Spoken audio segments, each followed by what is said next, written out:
All right, welcome back to the podcast. Today we have on a very special guest. Pretty pumped to have him on. Nick Merrick, a 21-year veteran of the U.S. Army, 17 of which has been spent in the Army's Special Forces Green Berets. Drawing on his extensive experience with the global deployments and competitive racing, Nick established Green Beret Racing in 2021 to support veterans and active service members in their fight with PTS, addiction, and suicide. Green Beret Racing's mission is simple: help you find your passion before you hit the darkest days, so there is always a light at the end of the tunnel. Nick, thanks for coming on, brother. Dude, thanks for having me. We've been talking about this for a while, and it's nice to finally make it happen. Yes, I'm super pumped. And we had talked last year on the phone, and we had talked a little bit earlier right before we started the podcast too. We were running in a little bit of the same circles. I was attached to ODA 0114 at 10th Group in 2009.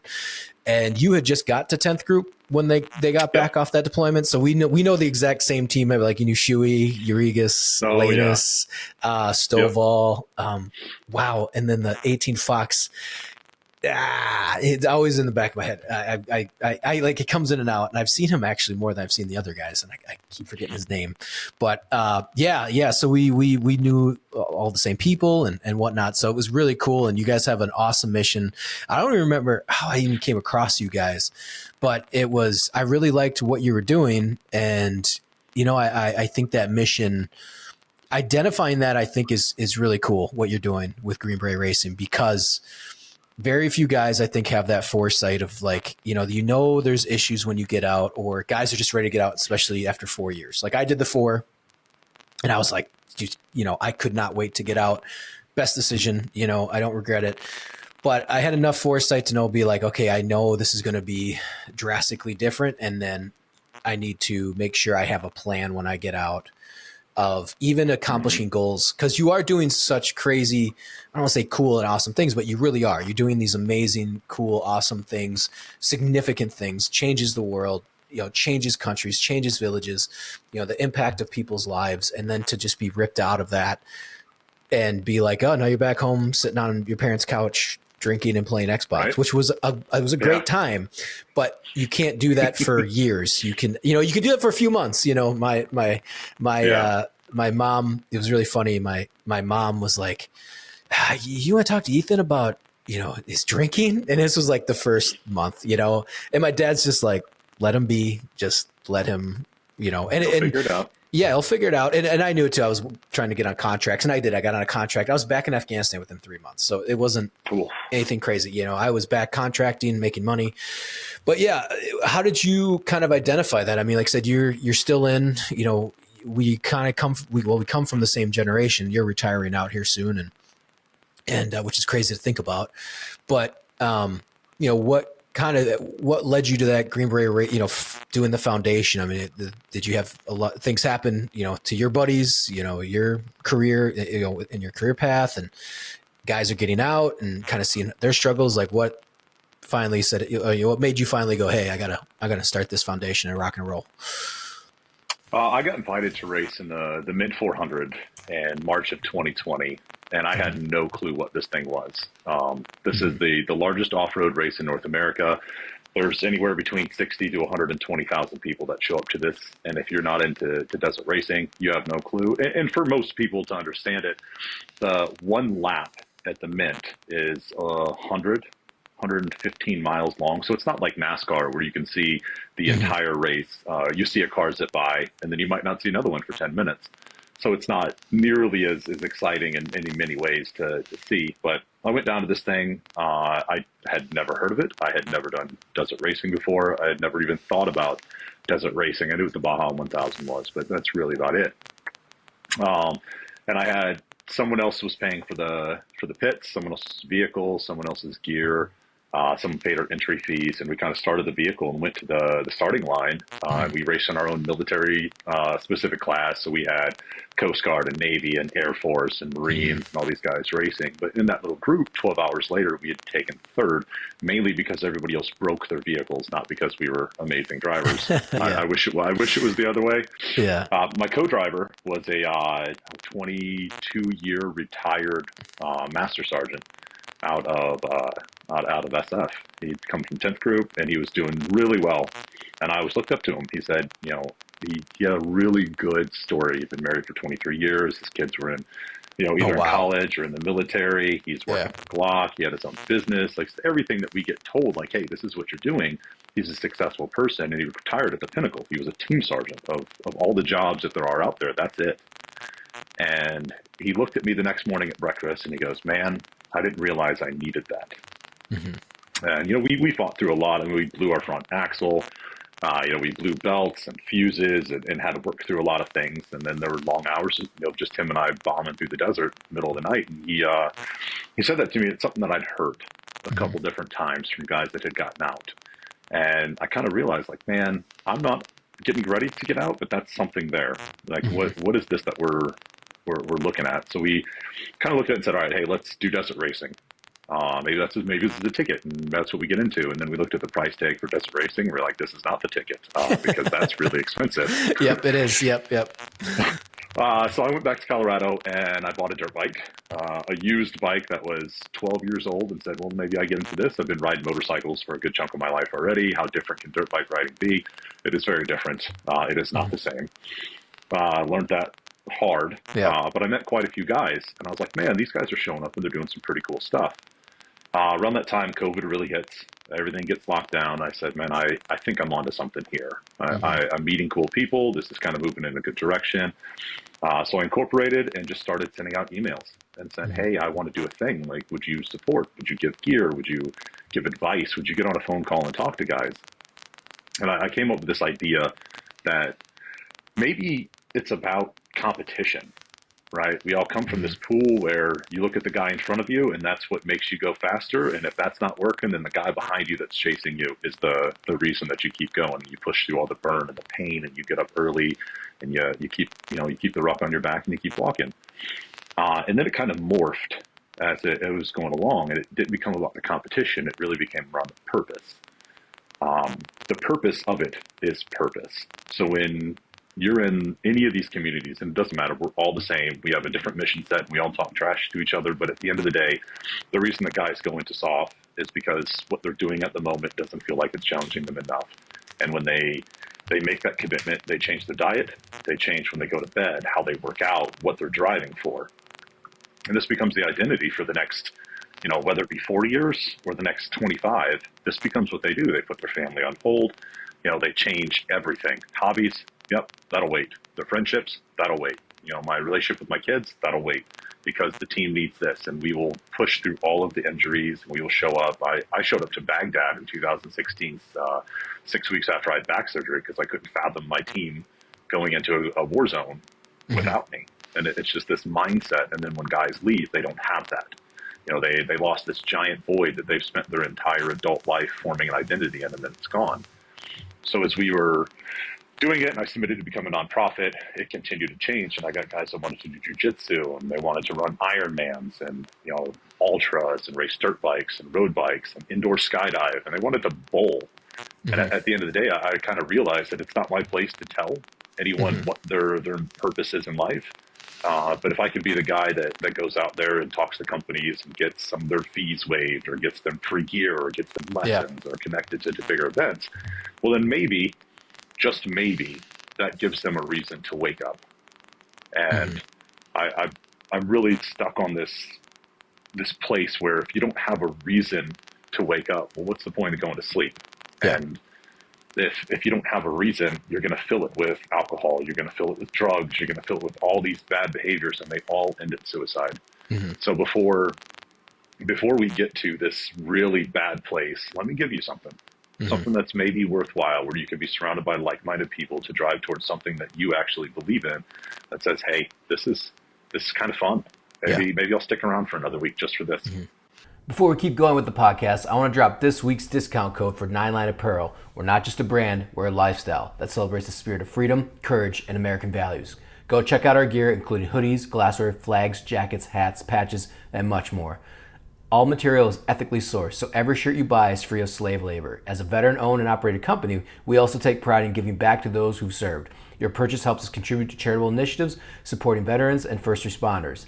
This episode's discount code is GBR20 for 20% off 9line Apparel products. GBR20, not 10, 15, 20%. Not 25, that's a bit excessive. So get over to the store and get yourself 20% off your next purchase. While you're at it, like, listen, and subscribe to the 9 Line podcast for future discount codes and more conversations with amazing guests like today. Now back to the podcast. That's awesome. I think that's really awesome to identify. Especially with guys that, I'm sure you've ran into it too, where I was in the Marine Corps infantry. So, you have the best of the best, but it's also like the pool that it draws from are people who were lost to begin with. There's like two camps. There's like, this is the last resort for me. Or it was guys kind of like in my boat, which was like, this is a legacy. I want to become a Marine. I've been thinking about this so there's always like those two camps, which is great. But at the end of the day, though, then once we get out, the guys that were kind of lost, they found the purpose, but it's the Marine Corps infantry. Your best 4 years are going to be your first 4 years. And the Marine Corps obviously isn't the best opportunity. They don't have the best opportunities. They just don't. Like I always give the Army, and Air Force credential, kudos, because there's really amazing career paths that exist, and the Marine Corps just doesn't. They don't really have as much, and so guys get out, which is especially in wartime in the Marine Corps and when you're infantry, and if you came in lost and you found purpose and then you get back out, you're going to be lost again, especially at such a significant high, like you're fighting wars, like you are what people look to. You're doing the thing. You're doing the thing. Like you are a war fighter. You're standing shoulder to shoulder with previous generations. You are the society's warrior culture. You are it. Everyone relies on you. You are the discipline. You're accomplishing. You're in physical, amazing shape, and then you get out, and it's just a void. And I always say, unfortunately enough, I knew the goals I wanted to, so I was adapted. I adapted pretty well. Like even a lot of my friends and family were like, you did pretty well after. I was like, well, it wasn't that I didn't struggle. It was just that I agree with you, which is like, I always tell people that I was like, go contract, just go contracting. Like just set that goal, get some cash in your pocket. You'll feel alive again. We're going to shoot some guns. You're going to get back on ground in Afghanistan or Iraq. You'll just feel part of the mission, and then you can figure something out. And I had guys that went to college and they just were like, I can't do it. I can't do it. And I always said this, like college isn't hard. I did it. I got 2 degrees. Like it's not hard. Yeah. But it's like, guys think that's the next step. And a lot of times it's not. You got to find that passion. And I like how you're identifying that before you get out. Because if you do, it's like it, and that's it takes years for guys to find out what you're finding out, I went scuba diving and I started finding that as a therapy every few years, or running. I kept running like, oh, why don't we do this or why don't we do that? And I like how you're identifying that right away. Cause if you're getting out, even after 4 years of like, let's do mountaineering. That's a lifetime of like, what does it get to Everest or maybe not even Everest, but let's get to K2 or not even K2, or let's go to Kilimanjaro, let's do this, let's do that. Like, I like how you guys are doing that. I think this summer, you guys are doing 14 peaks and 14 peaks, 14 weeks. Yeah. 14 weeks, which is insane. Do you have anybody that's doing all 14? Like they're jumping 1 week to I have a couple people that are, and that all came from Everest. I had an athlete. He was a ultra marathoner. I race with an engine for a reason. I'm a big fella. If you're going to run 240 miles, it makes no sense to me. I can twist the throttle and get there quicker, and that's just how I think of it. But he was getting ready to go summit Everest, and he wanted to do it without supplemental oxygen. And he told me in a conversation that he was getting ready to put a second mortgage on his house to help pay for this, and that didn't sit right for me. I was like, wait, you're selling your Harley? You want to do this? Like, that's not correct.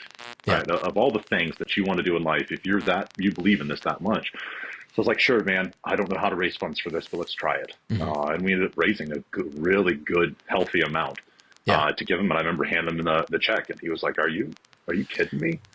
And I was like, dude, this is what it's about, right? This isn't, and I'm going to catch a lot of flack for this. And I think I work in a very particular space, what I call preventative mental health. And I called this in 2018 when I was working for a different foundation as GWAT was all drawing down.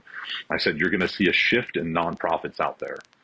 In GWAT, there are so many nonprofits that were about a selfie and a check. They would show up to Walter Reed and they would give you this cool goodie bag and a couple grand, and they would take a selfie, and then it would go up on their Instagram page, and then they would bounce. They would leave. So there that guy is laying there without his legs, and he's like, cool, I have a new pair of shoes that I can put on my prosthetics. Like, thanks a lot. Well, as that's drying up, you see all of these, I don't want to call them wannabes, but if you're in the nonprofit realm, you're actively working to be done with your nonprofit. Like, you fix the problem, and you see them say, oh, we're here for Gold Star spouses and wounded warriors. Well, there's none of that being created right now. And then you see a marketed shift. And I'm telling you, go back in all of their social media, and they switched, and they're like, well, we care about veteran suicide now and addiction and transition. Oh, is that because your mission changed, or is that because that's where the money is?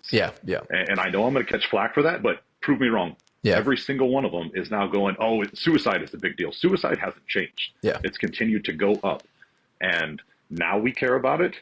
No, you care about the paycheck that you're getting from it. My organization receives no money for the people that are working. I get no money from it. Nobody in my organization gets paid for it. I actively put every dollar that I can towards this cause, because it's real to us. We lose, the statistic I cite is from a study that said 39.1 per 100,000 commit suicide within SOF, which is double the conventional military. I work with a PhD out of the University of Hawaii who coined the term operator syndrome, that talks completely different about PTSD within the SOF ranks, because we deal with it differently. We are exposed to more things at greater instances, and now the entire nonprofit world is starting to shift, because this is where the money is. Well, that doesn't mean that's where your passion is, but they want to treat it when you are sitting there with the gun in your hand. And I don't want us to be in that space. I want us to be in the space where we are trying to find you something. So when you are really going through those dark days, when you're saying, man, I don't have a job, I don't know what I'm doing, I'm in an argument with my wife all of the time, I'm trying to figure out what to do with my kids because I'm finally home for more than 6 weeks at a time. If we find you that hobby, if we find you that thing that says, man, all of these problems are happening here, but we have a race coming up in 2 weeks, maybe I'll do it after that. And that's not language anybody wants to hear, but that's what's going through these guys' heads. They're making these decisions to do it. And if they can consciously say, hey, maybe in 2 weeks after that big one, maybe I'll reconsider it then. So we're winning.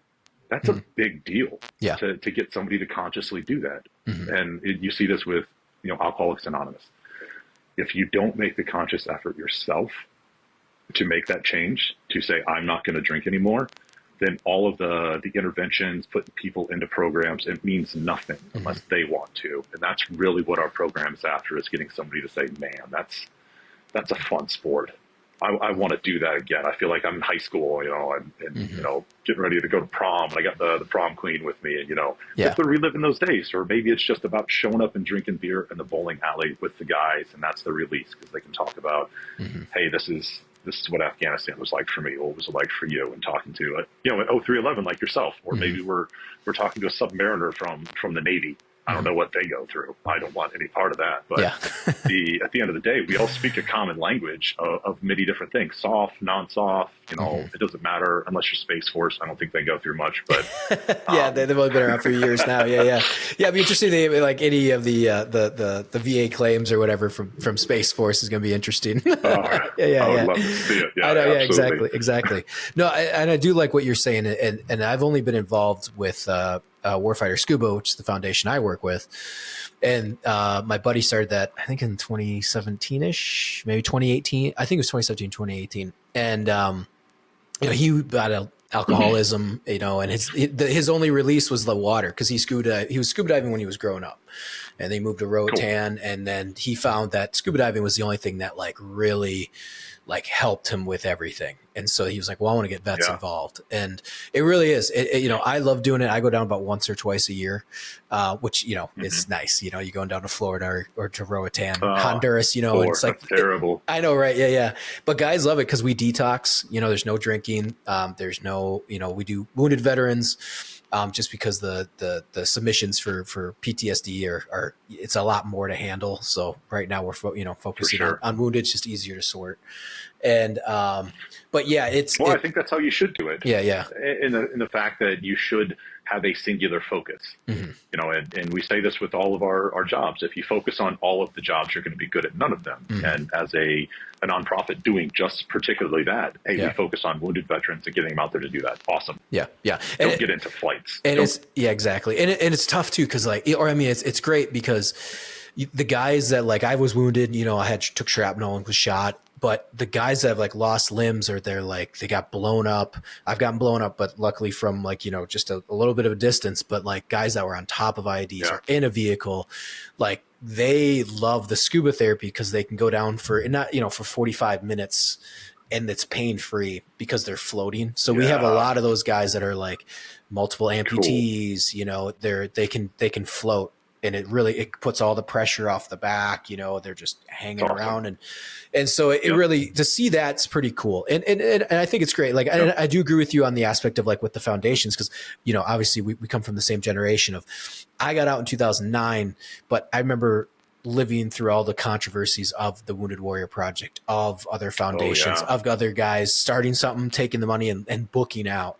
And they were just, you know, smaller ones that no one's ever heard of, you know, but and I talked with my buddy about it. He's great, but he hates the nonprofit community because it's, you know, he loves doing what he does, but it's just like, just everything else. You're like, God, you know, it's just, you know, you're fighting for dollars, and you're also, there's reputations. And then, you know, if you talk to this one influencer, they want to jump shipped over here, but there's more of a paycheck. And you're like, you realize how much people are paying their CEOs and paying, you know, we read, you know, speaking of buzzwords too, not to go down that rabbit hole, but like counter human trafficking is another buzzword that's out there for nonprofits. And I've worked with a few, and there's some great ones out there, but then you hear about the other ones that are like, where's this money going? You know, what's going on here? And then there's other ones that you never heard of, and they have like a few donors that donate like a few $1,000,000, and they're just like, go fuck shit up and go get people. So I agree with you. You know, there's some nefarious players out there, especially in the veteran community. You're not in the veteran community, but in the veteran nonprofit space. And I mean, realistically, the military community, whether it's active or veterans, are viewed very highly within the population, you know, writ large, and as they should. We don't care who. I mean, we care who's in office, but at the end of the day, it doesn't matter who's sitting there. If we go to war, we're going. And we've seen us do it. I've deployed actively under 4 different presidents. And there's a difference under it, but there wasn't I don't know, this one's in office, I don't know if I want to go anymore. It goes, no, okay, the trip's coming up, we got to go. And all that stuff goes by the side. So we're supposed to largely be, I guess, non-bias in how we go about our things. And I think the population can really, for the most part, see that the average guy or gal that is in the military that is serving is not there for a political ideology. They're there to serve and get something. And sure, there are court-ordered people, and there are people that show up because they want college money or whatnot. But for the most part, they're still there. And at the end of the day, if they're there and they're doing their job, then we should support them and help them out. But I think that's being taken advantage of by so many of them. You know, you referenced Wounded Warrior. That's absolutely a great thing, and it takes money to make money. And some people, this is what their career is, and they need to get paid. And I'm not going to say that that's not correct. I have an income. And we're pretty small, realistically. And some of these major ones, you should be paying somebody a lot of money to run it, because when you bring in $80 million a year, whoever's managing that is like, well done. I just draw a stark. I guess I retract or recall the thought that a nonprofit would go out there and sell a wounded soldier's misery to get money to put in their pocket so that they can spend on a first class flight for themselves to go to a business meeting or something like that. Like, take that out of your salary like the rest of us do if you want to fly first class. Now that business expense that you're taking away. And maybe call me naive, because I'm still in this and I still see these guys, and I've sat in rooms with grown men that have multiple valor medals and watched them break down in tears crying about things that are going on. And maybe that's where I get this thought of how we go about stuff. But I just can't fathom a world where I would want to put a couple $100 in my pocket to take a flight somewhere for my own gain at the expense of what we could do for some of these guys. No, I agree. And I think that's what's, like I said, you can suss out the good nonprofits with the others, and that's what I do love about the Warfighter Scuba. Everyone volunteers, and we like I said, my buddies, they're instructors, and the only thing Nick does is just pay our way. And we're all wounded vets too. So everyone on staff that instructs, or like for me, like I'm the videographer and photographer underwater, and I love it. And and I even come out of pocket, the only thing he pays for is like my flight and the lodging, but I'll stay with him in his place. So it's just like, I love it, man. Like this is, I love doing it, so I go out of pocket. You believe in it. Oh yeah. 100%. Yeah, absolutely. And I was telling guys to do that like a decade ago when I got qualified myself. And I was like, there's something about scuba diving. You should check it out, And so I've always been an advocate for that. But yeah, I mean, it's, and I agree with you too. I think,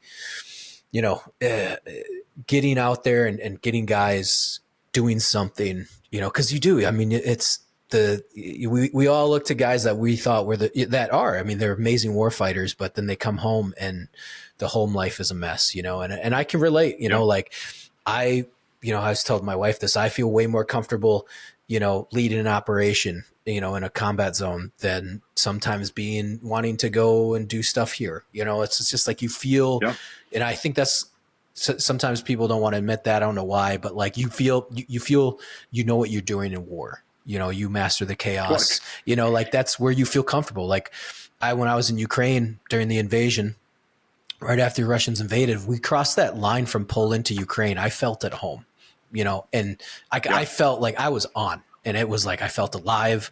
You knew what you're doing. I felt right back in it because that's where I belong. And so now it's like, I try to dip my toe every once in a while, obviously, because I have a family and I have a kid on the way and a daughter, but trying to balance that. And I think that's hard for guys. It's hard. It's especially. What's also, I tell people, like, war is easy, and we get intoxicated by the adrenaline, sure. But when we're deployed, especially like major deployment, GWAT, hey, I'm on Balad or Victory or Striker or whatever. Life is so easy. Yeah. Everything is free. Someone's doing my laundry and I have a task and everything is removed. And that is the only thing that I have to do. And then you come back and all of a sudden it's taxes and renewing my license. Now all the kids are getting ready to go to school. And all what day does the trash go out? Oh shit, is the dishwasher empty? Like all of these different things that you don't have to worry about. You just simply have to say, where's the bad guy? What is our mission? When do we leave? Exactly. And that is so simple for us. And we become really set in that. And we take boxing gloves on our deployments and whatever two guys, that are stuck in the same house, just really start bickering at each other. We throw gloves on, hey, go fight. Like, get this out of your system. 20 minutes later, they got some bumps and some bruises and there's nothing malicious to it. They're drinking non-alcoholic beer because the general order number one is a real thing. Yeah. And we would never drink while we were deployed. But you get the aggression out, but then you're back to it. And you can't do that when you're home. You can't sit down and, one, I don't think you can fight your boss in most corporations. That's probably not a normal thing.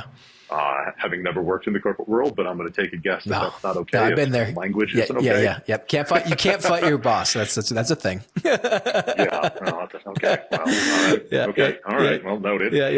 But then on the flip side of it, hey, what's wrong with you? And, sitting down, talking about those kind of emotions. Well, we don't necessarily know how to talk some of those emotions, and therapy is a really big thing. A model that we use is our therapy happens behind a wrench.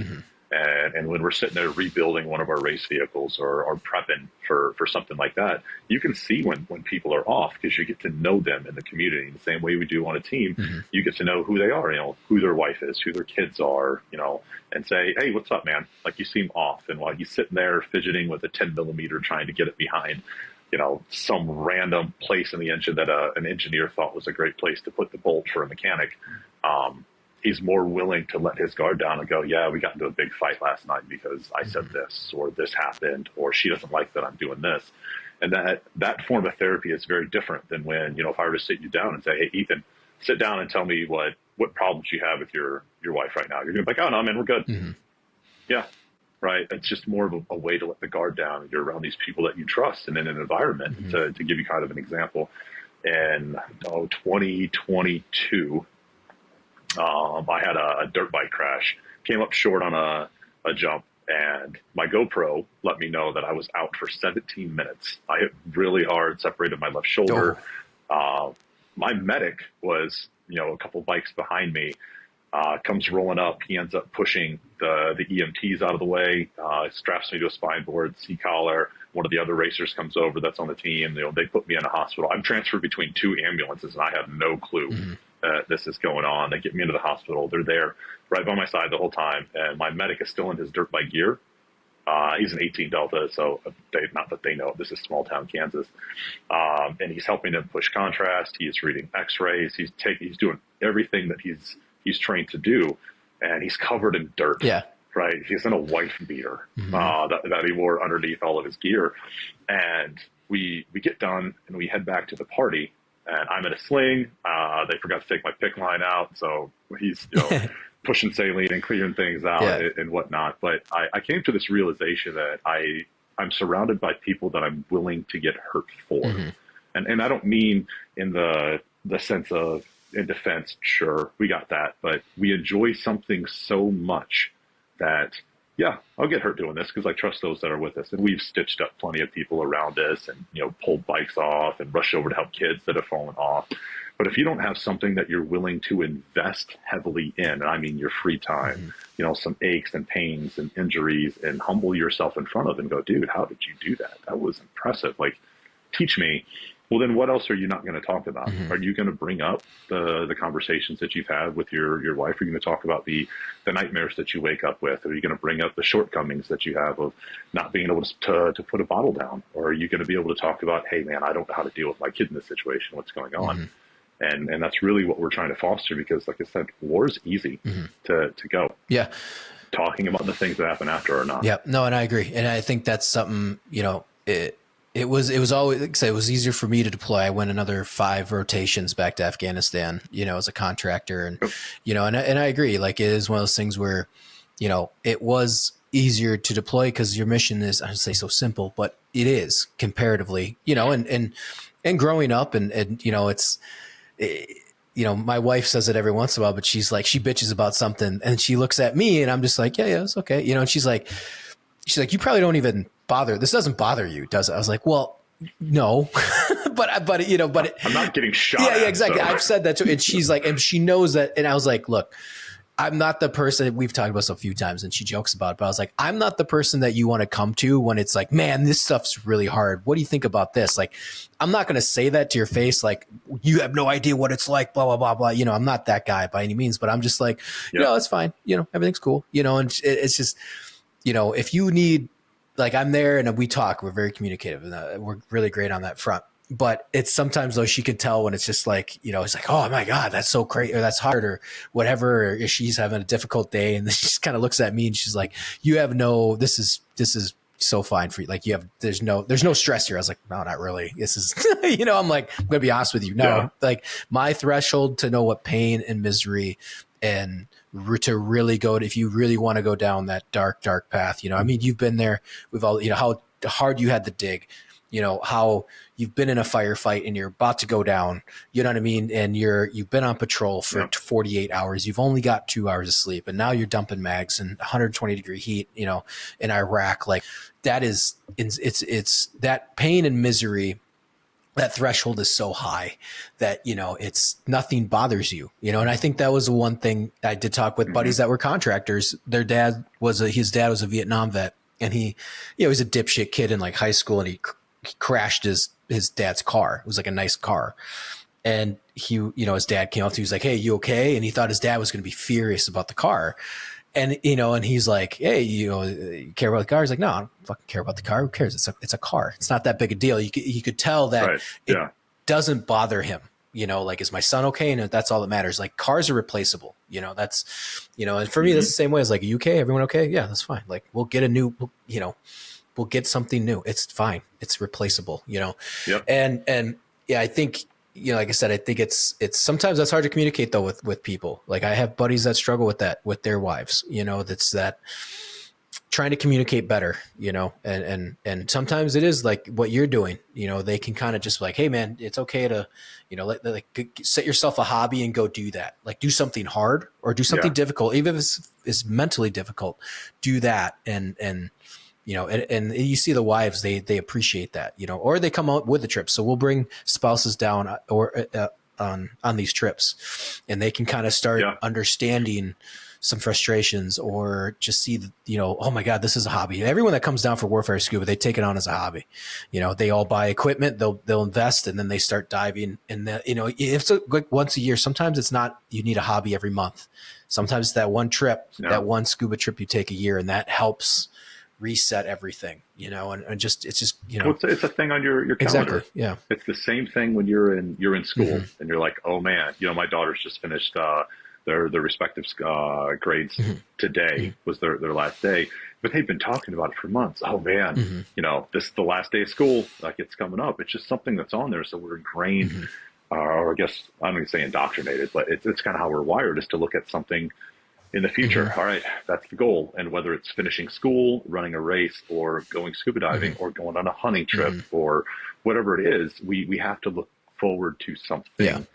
And if we don't have that, I think it's really easy to look in the past and get caught up and looking at your feet, right? And that's the wrong answer. If you're out on a long ruck march, you can't look at your feet, because you're going to miss who's in front of you, what route we're going on. You're going to trip over stuff, and you're going to lose it. So I guess putting your eyes more towards the horizon of what's coming out is I think really the correct thing for how we as humans are wired. And I just finished a book called The Comfort Crisis. Highly recommend this. I've heard of that one. It talks about no, dude, really good. Most self-help books in that realm, I can't stand them, because it is, chapter 1, hey, if you want to get more things done, wake up early, right? And they'll give you some anecdotes. And then chapter 2, it's like, did you know if you want to get more things done, you can set your alarm clock earlier? Right, in chapter 2. And then the third one is, did you know if you set your alarm clock earlier, you can get more stuff done in the day? And for 10 chapters, you're like, dude, I got it. You've told me nothing different. I feel like I'm wasting my time. This book did none of that. It was beautifully written. And it talks specifically about finding ways to challenge yourself in things that make you uncomfortable. It's what we as humans have to do. And if we're talking about being uncomfortable and just opening up who we are and talking about, hey, this is the stuff that like legitimately wakes me up at night, that's tough to people that you don't trust. And it's even more difficult if you're stuck in this place of comfort of 9 to 5. Maybe I go to Planet Fitness and I work out a little bit and I feel good about myself because I'm in better shape than half the people that are there, but I'm not pushing anything really to get better. I haven't changed my meals. I haven't done anything crazy. I'm not expanding my mind. Well, yeah, you're going to go down this path of, holy crap, I am not happy. And it's going to come to the head in something, in a hobby, a habit, or a pastime that you didn't know was bad for you. So that you're absolutely correct in pushing yourself through tough things. And there's probably a correlation between being on deployment and going through this hard shit and continuing through it that numbs us when we come back to go, yeah, whatever, I'll just keep going and not address the problem. Like, the skin on the back of my heels is being rubbed off, but I got another 5 miles to go until we get there. I can't fix this right now. And continuing on. And there's probably some good, like I said, a good correlation in terms of scar tissue and trauma that we just put down and we're just like, nope, whatever, I have to keep going. And especially if we don't have a defined goal, it's just walking to walk. And it's funny too when you talk about that. For the last few podcasts I've recorded in the last week, we have talked about, I won't say the self-help stuff, but the therapy aspects. And I've talked with my wife too, and I don't know why it's coming more. Well, I think it's more because we have kids, and a lot of the studies are now coming out about social media and how comfortable, like I said, the comfort issue, and everything's always been there. But also people, it's like, you gotta be able to talk about your problems, but at the same time, you just need to suck it up. Like life, it's just, you have to go through pain and challenges to grow. And if you're not accountable to that, because I'm thinking of my daughter, because she's 3. And I was like, I always tell people, I was very fortunate. I was a wrestler in high school. And wrestling had everything that everyone sees now on social media, and Jordan Peterson and all these like really good things, like clean your room, setting goals, all this stuff, like jock, all that shit. I was fortunate enough because wrestling has been doing that for like decades. But people only really knew it unless you're like a wrestler, because it's obviously a small niche community, but you have to set goals because you're losing weight, or you have to maintain it. You gotta make weight. I mean, like, tell a fucking kid in high school right now that you have to drop 15 pounds, and you gotta, not only that, you have to be the peak physical fitness, and you have to maintain that weight, and you're riding that border for 4 months on end. It's not even drop 15 yeah. pounds. It is football season just got over. You play middle linebacker. However, you wrestle 175 and you're 190 and you have a week and a half until you weigh in. Yep. Like, yeah. Go. This is going to suck. Exactly. And that's what I mean. Like, and so I've always been fortunate, I always say, because of the goal setting and that pain. Like I've told people, I was like, I don't care how you think about high school sports, like high school wrestling is nuts. Like still some of the hardest workouts I've ever been through in my life still results back to when I was 16 at like the Jay Robinson intensive. Like you talk about pushing, it's like Iraq war, Jay Robinson wrestling camp. Like it was, it's like, I mean, the sheer dehydration and pushing your body beyond its limits. And kids need that nowadays. And I think that's, I think when you're talking about all that self-help and even for guys that are older with like therapy and, or even now kind of dealing with like, everything's kind of like, there's almost too much therapy now. Like, went from my wife being like, you should see a therapist to now no one shuts the fuck up about their therapy sessions and that they're talking about people staying in that cycle. And it's like, it's okay. I deal with things differently. I've identified that, but like sometimes, I'll say you just bury that shit and you move on. And sometimes that works for people, but you do eventually address it. You can't keep going into that circle. Like I don't think I'm a therapy guy. Because I just, I don't know. Like, and some people are. I have guys that go and they find it very helpful, but they don't try to go every week. They go like once every few months just to kind of get that going. But yeah, I agree with you. I think kind of, that comfort crisis aspect is, and like I said, I think maybe it's just more on our minds now, or at least for me, because I have kids and I'm sure you do, if you have older kids, they're going through all this with the social media and, and like hard work, you gotta, they used to say like, just showing up for work, or showing up is like half the battle. It's like, show up to the just gym, show man. up. And it's like, now it's like, I don't even know what it's like. If the bar is even lower, it's like just applying a resume is like, you're about ahead of the pack, or, you know what I mean? Like, it's just so the bar just keeps getting lower and lower and it's not healthy, and, my wife's great. She works out all the time. And even though she's literally about to pop here and with, almost 10 months pregnant, it's like keeping that discipline going and, you just got to work through hard things. Sometimes you just have to do hard things, and the fact that it's getting stripped from society, and like I said, that's probably just a different subject matter as it is. Cause we're coming from the opposite aspect. We go balls to the wall in the other direction, and it's like trying to kind of come back and be like, okay, how do we address these issues and problems? I know I'm not going to run a 6-minute mile like I used to, but how can I get closer to that? Can I go run 4 to 5 miles? Like whatever matters, that's still hard. Even at whatever weight I'm at, that's what I do. I'm not as fast as I used to be, but it's still something that's challenging. Yeah. Like you improve yourself. I agree. I had back surgery in around 2016. I had a blown disc in my L4, L5. It took me a long time. It took me 2 years to actually do it. I had 2 deployments in that time, had four good TDYs. And I'd made this promise to myself that I would never tell my daughters no to play with them. Right. I just don't have the time when I come home to not at least give them a couple of minutes, because I have no clue what tomorrow's going to bring. Right. And not just the necessarily tomorrow's not guaranteed, but we get called out the door quite often. Plans change. Well, crap, I'm going to miss your birthday party this year for this trip that I didn't know was coming. So I would always say, all right, 5 minutes. I'm going to do this. And I came home one day and my oldest comes running up to me. She's probably 7 at the time. She grabs my hand. She goes, "Daddy, let's go jump on the trampoline." And I remember telling her no. Right. I was in terrible pain. I was taking 9 pills a day, everything from nerve blockers to anti-inflammatories, and nothing hard, but I wasn't going to go to the doctor for it. Seeing our physical therapists all the time. And that rung it home like, oh man, I need to do this. Yeah. Well, fast forward, I'm down in San Antonio. I get surgery at BMC and I go to the Centers for the Intrepid for my recovery. And I walk in on a Monday and I'm in this, like, I feel bad for myself. Oh, boo-hoo. I just had, essentially outpatient back surgery, and I can still walk and I'm fine. And I walk in and I see these guys that are the triple amputees or they're 80% burn victims. And I was like, life's not that bad. And I sat in there for, I think 3 weeks, 4 weeks. I would go 3 times a week and get worked on. Well, my last session there, I decided I wanted to take my daughters. up there just so that they could see, because I became friends with some of these guys. It was just a cool experience to see people working through such massive trauma and having a good attitude about it. Because man, I'd always thought to myself, man, if I lost my legs, like that's it, I'm done.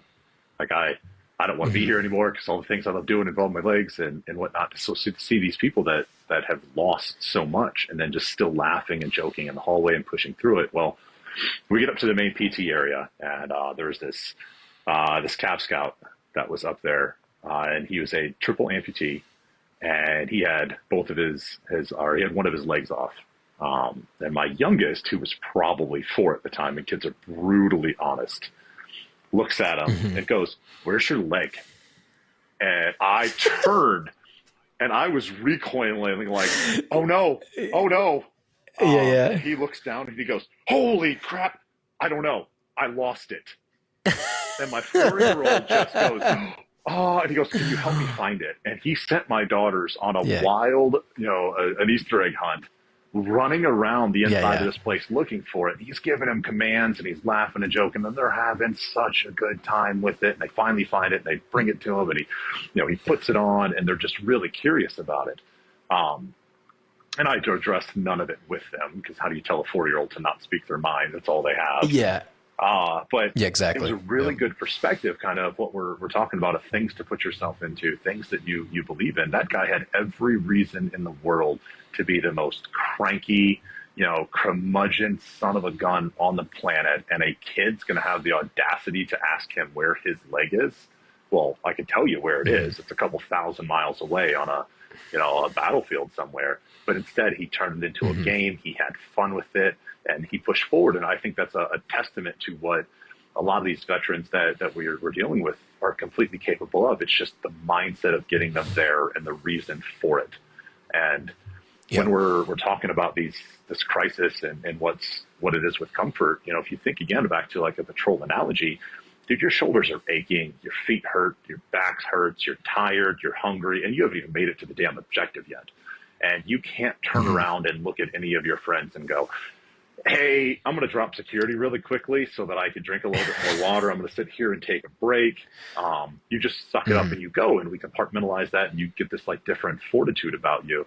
But then everything in our society now is very much like, let's work on this 50-10 break period thing so that you can make sure that you're rested, and we pamper, and everything is about that. Well, go sit in therapy, go do this. So I don't know where the line is to where you say, "Hey, suck it up, like, let's go." And also, "Hey, how do we help you?" And I think for every person, it's probably different. It's a very subjective instead of objective type thing. But the end state is, "Hey, yeah, it sucks. Got it. Like, we can help you with it, but also like stand up, put one foot in front of the other. Let's keep going. You're dealing with problems that everyone else has, and we need to address them, but you're not alone. We still have an objective to get back on security, right? If you have to take an E-face out, pop Motrin, that's what the Army always tells us. I guess it's the wonder drug and the way that everything gets fixed, but it's what we do. Right? And I think when we're dealing with veterans, to say, "Hey, in 3 months, you're going to come down, you're going to go scuba diving with us. Just keep putting one foot in front of the other until you get there." Or, "Hey, we have the mint coming up. Like, just get to the mint. That's it. Just keep walking until you get there, because who knows what opportunities are going to present themselves in that time. What's going to change in your life? What major victories are going to happen somewhere else that have a butterfly effect that comes over, and you go, man, I was looking for a job and I was pretty hopeless, but dude, this just dropped in my lap, and this is pretty cool. This might actually do the trick." So it's really just playing time. Setting alarm clocks, man. Have a reason to wake up. Yep, I agree. And, and I think that too is, like subconsciously too, just like setting that next goal, even if it's a short goal, or it's a lot, possibly long-term, but like just setting that next one, even if it's for the next day, and I agree with you, it's get, either hit that alarm clock or just make sure all right, in 2 weeks, we're going to do this, or, within the next few days, we're going to go do this, and finding the next challenge, and like I said, I think what you guys are doing is great, because that is a challenge. Like, it's not just it's cool to hang out with buddies. And that was my therapy was, we fly out to somebody and I would, we'd drink and tell war stories. For sure. And we would just, but that's, I think, one aspect that does help but that can't be the only thing. Like, I think you do need to go and accomplish something bigger, like, or something, that is a physical challenge, cause like a lot of guys don't drink as much anymore. I don't, cause I get up at early in the morning with my kids and I'm hungover after 2 beers. Yeah. So that's, I and my buddies the same way. We're just busy and, but the now finding that extra therapy, like I said, going down and doing the scuba diving or what you guys are doing, mountaineering, you probably don't want to get too hammered, going up the mountain, you know what I mean? Oh. Exactly. Yeah. Yeah. Where it's like that, the high is getting to that peak. Yeah. The high is doing a 20 miles of rucking into the mountains. The high is racing the Mint 400. The high used to be getting shot at. Sometimes still is for some guys. You still get into the fight. You can still find it. Yeah, exactly. Yeah, especially Ukraine. Holy shit. Yeah, we ran into a lot of guys during that initial invasion. That means still going there, but still going on. But guys that were of our generation and the younger guys that, or some older, but a lot of new guys that were trying to prove them, wanted to prove themselves. Yep. I ran into a Navy SEAL that'd been on the teams for 12 years, and he just was like, "I've never seen combat." So he hung out with us for about 2 days, and we're like, "You can go over to the Ministry of Defense. Here's the contact. If you need help, you need extract or something, we'll try to get you out as best we can." Yeah. But you're on your fucking own right now. Yeah. So there's guys, so there's still guys chasing that, which I totally understand. But yeah, I think when you get out now, and especially in the U.S. military, you're trying to find that next thing. I think that is something that you need to find the next challenge. So before you get out, be like, yeah, I'm going to go race them. I think that's great because, that is something that guys, especially in the infantry, especially combat dudes, I can only speak for the combat veteran aspect, but just being able to get out. If you have something like, yeah, I'm going to go do the Mint 400 in 6 months. I mean, that would have been amazing back then. Yeah. I didn't touch the foundations, but knowing stuff that I know now, I would, like, especially whenever the next war kicks off, because it will happen. Be in there for the next guys, the next round of dudes coming back home. Be like, look, we found the footing. We figured it out a little bit better than even with our generation. Our generation, I always feel, is pretty good. I mean, there's a lot of support for veterans. Like, and I always tell my wife, and just in the culture, I remember it just being surrounded by support. Like I was like partying in colleges, and they were just like, everyone just were like, "Oh, what's going on in Afghanistan? Oh, dude, that's great." Or you would see like Men's Health with like veterans, and there's that one team, I don't know if you remember, they were running the Spartan races. They had like the masks on. I remember them. Yeah, it was like a quadruple amputee, and I'm like, God damn, they're getting like full articles. Ford's giving away trucks. People are getting houses. I knew guys that got full trips to Kilimanjaro. Like, it was great. It was awesome, and I like what you're doing, because I think for that next generation, or even guys that are getting out now that have been fighting, like, in the Green Berets, or SOF, is deploying more and deploy a lot more, that would have been really cool to be like, oh man, what am I gonna fucking do?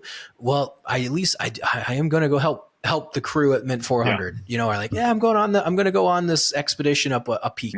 We'll see how that goes. I think that's kind of cool, like, and then you just do it. So you EAS or you ETS, and you're like, oh, all right, well, in 2 months I'm heading out, or I'm going to go do this, or I'm going to do that. And it's, I don't say taken care of, but it does help guys, transition to that next thing. You talk about the transition, and there are especially when you talk combat arms across all of the branches, there's so many great transition programs out there that help you take, hey, I'm really good at shooting, and put this into corporate speak of what you can do.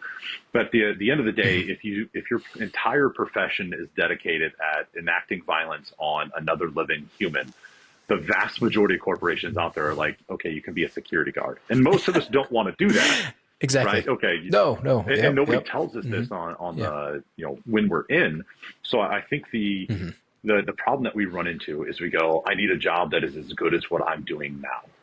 And how do you tell a SEAL, a Ranger, a Green Beret, a MARSOC guy that, oh yeah, you're going to go be the fast extraction team for Google, and you're going to find packages that didn't make it on time for Amazon? Like that's not a thing that exists. So as we're navigating these waters to say, oh man, I need to put my skills to use, and we don't know how to say that properly, and these transition organizations are doing it, being able to say, well, I have that thing, right? I have my buddies that I can go and I can keep up with them. Hey, what's the team up to? Hey, what's the next deployment look like? Or, hey, we're gonna walk off into the woods, and you're gonna tell me what it's like there, right? You just got back from, like, what's going on, because you're still gonna have that drive and that thought of, I want to know. But if you don't have the thing to show up to, then cool, I'm going to show up to a 9 to 5 working at USAA, and I'm going to call and ask somebody if they still need car insurance. Like, there's nothing fulfilling for a warfighter in that place, unless you have an amazing family life and you have all of those ducks in a row where you're like, I'm simply just doing this job so that I can be home with my family and do this. We have vacations to look forward to it. The vast majority of us don't have that. We don't have it because we sacrificed the future with our family for the present with our brothers, and it comes back to bite us. There's a price for everything. So having that, I'm going to go climb, I'm going to go race. And this is a lot of what 14 Peaks is really put towards, is that every Saturday we're going to take you to a 14er. You're going to hike the 14er with us. We're going to talk to you. We're going to bond. And then after, we're going to head to a local restaurant, brewery, distillery, hot spring, something in the area. And we're all just going to sit and we're going to talk and do the quote unquote trauma bonding. And we're going to have a lot of fun just laughing and joking. But as we're building this community out, maybe we're making connections that people go like, hey, Brad brought along a buddy of his that hasn't been in the military in 10 years. And that guy's really stinking cool. Like, let's get together with that guy, and who knows what that dude needs, and who knows what you needs, and what these relationships are. But if you're simply just sitting at home playing Call of Duty, yelling at a 12-year-old because you've actually gone and done this in real life, but his reflexes are better, then you're not going to get to the place that you need to be. So we're actively putting people into the situation to say, hey, let's go. Like, get out here, put your phone away, come hang out, get on the side of a mountain, and we're going to have a lot of fun doing it. And that's what the 14 Peaks is after. That's what a lot of our local dirt biking stuff is doing in Colorado. And that's what the bigger events are, our capstone or keystone events, where we say, hey, we're going to go do Vegas to Reno. This is the longest single day race in America. It's 550 miles. It's going to suck. It's August in the desert. How about you show up? And people do, and they show up and they love it. And I remember my first mint that I actually had a team. It was our vehicle, and we had paid for it. We showed up with our own merchandise and teams, and I had almost 20, 25 people there. And Polaris had donated a vehicle to us. We got it like 3 weeks before the race. And if you're not familiar with race specifications for desert racing, or really any racing, they are very particular. It must be the cage must be this thick in these areas and be at this angle, and you can't have more of a gap here, and this year of stuff, and your tires must look like this. And so we had to build the vehicle, and I have guys working. I'm not kidding you. We're up at 5 a.m. We're heading to a garage that we're kind of borrowing, and we're welding and we're cutting and we're refitting, and we're working until 10, 11 o'clock at night when we're getting back to the Airbnb. And I'm putting out, hey, this is the media stuff that we need tomorrow. Like, hey, who's going to capture this? Where is this? Hey, this is the stuff. These are the no-fail events. And for 8 days before the mint, we got this vehicle ready, and then got it going, and we go out and we race and have a great time. And the guys come back in, and we're loading the vehicles up. We're putting everything away. Remember, I bought a case of beer, and I was like, hey, let's toast. Like, this is a lot of fun. And every single one of them looked at me after I took them to Sin City, and they had 0 nights out. They didn't go to the strip one damn time. I worked them to the bone to get that vehicle there, to get it across the finish line. And every single one of them went, dude, thank you. And I was like, thank me? Like, dude, I just worked you for no money, longer than any hour you're putting in at any of your jobs, for more days than you're putting in. Like, thank me. And they're like, no, this is what I want. This is what I need. And they continue to show up, and they continue to do it. And it's because you need that target, that thing to go after. And we'll put all of the hours into it. We'll sacrifice sleep. We're going to sacrifice our diet, and we're going to sacrifice all the things that we can, because, if you come down, Ethan, for one of these races, you're going to go, holy crap. Like, these are a lot of dudes with different backgrounds that are just here to put work in. And in the same sense, when we were both, younger dudes sitting in the bay waiting for the word, if you will, if there's a detail that gets put out for 2 people, everybody's standing up, because, well, whenever he's done with this, then we can go home. And you just can't sit back and watch other people work. So when they show up, man, we run it like very much like a military organization. We have people that are in charge. We have people that are knowledgeable, and everybody has a job. And when you see them coming in for a pit, say specifically to Mint 400, you have people that know exactly what they're doing. And if they're not mechanically inclined, we make it easy for them. We put paint on all of the major bolts that need to be inspected, and we tell them, hey, walk by, and this is exactly what you're looking through. And we do dry runs and rehearsals, and we do PCCs and PCIs, and we have load plans, and we have task organization so that people show up and they're like, I'm the dude that's in charge of tires, and that's it. That is his one job, or her job. We have quite a few ladies that show up to help us out with this stuff, and it's a purpose. And they may not be the one in the cockpit, but at the end of the day, if we're assaulting an objective, only one squad's heading into that building and everybody else is supporting. And that's the entire purpose behind it. Nobody bats an eye. I haven't gotten a single like, oh, I wish I was driving. Yeah, we all do. However, you're not. And this is what we're doing. And I'm telling you, man, it is such a cool thing to watch. The camaraderie when we're sitting down breaking bread, because we all stay in an Airbnb. You know, I force the issue. You don't get your own hotel room. We're staying with the team bay. And you're going to hang out, and we're going to eat spaghetti together, and we're going to laugh, and we're going to joke and make fun of each other, and the things are going to come out. And then when the guys are sitting around the fire at night, that like some of the demons kind of start to come out, and they're like, man, I've really been struggling with this. And you watch growth and friendships get built, and you watch them say, when is this next year? When's the next big one? And then you watch them, you see them in town, and they're wearing Green Beret Racing shirts and hats, and there's stickers on things showing up, and people are actively coming to us because they go, hey, my nephew races for you, and he called me and he told me about it, and this is cool. Like, you're doing something different, you know, and we don't do the therapy of just sitting on the couch. We don't drop you off at AA. We'll connect you to those organizations. I just reached out earlier today about an individual that reached out. We don't have a single program that will help him. However, I'm also not just going to let him sit by the wayside. I'm not going to say, well, that was fun, good luck. So I've reached out to a ton of different organizations just to figure it out, because we're all in this thing together, man. But I don't want to get into some of those spaces because there are others that do it. That's awesome. Well, shit, man, this was a great conversation. Where can people help donate, or guys that would like to apply to it? You know, where can they reach it at, or, you know, where can they contact you or look up Green Beret Racing Foundation? Yeah, really simple, greenberetracing.org, or our biggest presence is on Instagram, just Green Beret Racing on there.